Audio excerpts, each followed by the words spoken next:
Sen yuxuya dönmüsən, fani değil ellerin, fani değil saçların,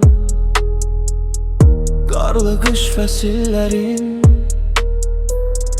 Sen yuxuya dönmüsən, mənsə yuxu sərsəmi.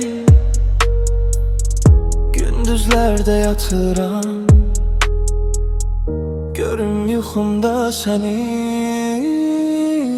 Sen yuxuya dönmüsən, kölgen alar üzerimi.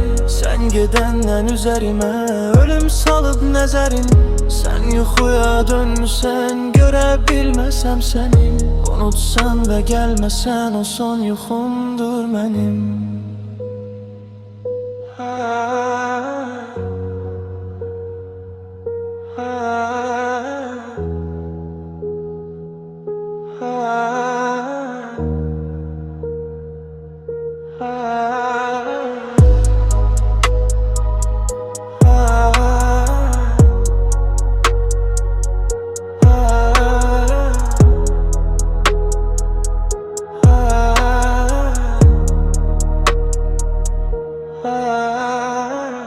Sen yuxuya dönmüsən,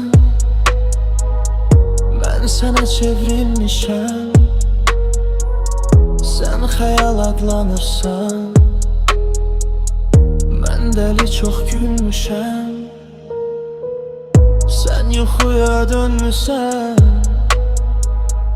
yuxu gerçəkdən itir. Bəlkə də sən mənimsən və yoxluğum yuxum idi. Sen yuxuya dönmüsən, kölgen alar üzerimi. Sen gedəndən üzərimə ölüm salıb nəzərini.